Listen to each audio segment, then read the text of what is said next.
நிசும்பசதி அம்மனை பற்றி கேள்விப்பட்டிருக்கிறீர்களா? நிசும்பசதி அம்மன் வழிபாட்டை பார்ப்போம் வாருங்கள். அம்மன் வழிபாட்டில் நிசும்பசதினி தனி சிறப்பிடத்தை பிடிப்பதற்கு காரணம் அவளை வணங்கி செல்பவர்களுக்கு என்றும் எப்போதும் வெற்றி கிடைப்பதே ஆகும்.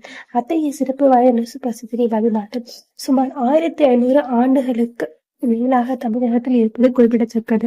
அதையடுத்து நிசும்பசதியின் மகிமையும் சிறப்பையும் அறிந்திருப்போம். நிசும்பசதியின் அவதாரம். பண்டைய காலத்தில் சும்பன் நிசும்பன் என்ற அசுர சகோதரர்கள் ஆட்சி செய்து வந்தபோது தேவர்களையும் ரிஷிகளையும் மக்களையும் கொடுமைப்படுத்தினர். அதனால் தேவர்களும் முனிவர்களும் துர்க்கையம்மனிடம் போய் முறையிட்டனர்.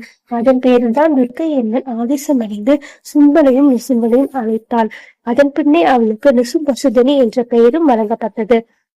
தங்கள் ஆட்சி காலத்தில் மக்கள் ஆட்சிக்கும் நாட்டின் மேம்பாட்டிற்கும் மிக கவனமாக ஆட்சி புரிந்து வந்த சோழர்கள் கோயில்கள் பல கட்டி ஆன்மீகத்தை வளர்ப்பதற்கும் துணையாக இருந்தனர்.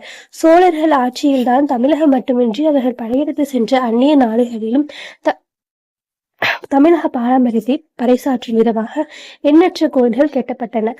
அத்தகைய கோயில்களில் ஒன்றுதான் சோழர்களின் குலதெய்வமாக கருதப்பட்ட நிசும்பசதினி கோயிலாகும். ஏனெனில் சும்பன் நிசும்பனை அழித்த நிசும்பசதினிக்கு சோழர்கள் கோவிலை எழுப்பி வழிபட்ட போது அவர் உத்தரவின்றி எந்த ஒரு செயலையும் செய்ததில்லை. இவ்வாறாக சோழர்களின் வாழ்வில் நிசும்பசதினி தனி இடத்தையே பிடித்துள்ளார் என்று வரலாறு கூறுகிறது. சோழ மன்னர்களில் விஜயாலய சோழன், கரிகால சோழன், ராஜராஜ சோழன், ராஜேந்திர சோழன் ஆகியோர் எந்த போருக்கு சென்றாலும் நிசும்பசதினியை வணங்கி அவரிடம் உத்தரவு கேட்ட பின்னரே செல்வது வழக்கம். அவ்வாறுதான் சோழ சாம்ராஜ்யம் Kalaram, Myanmar, Thailand, Cambodia, Sri Lanka போன்ற நாடுகளில் விரிவடைந்ததாக வரலாறு கூறுகிறது.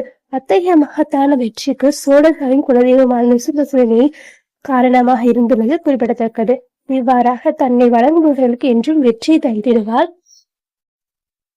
சோழர்களின் குலதெய்வமான நிசும்பசதி.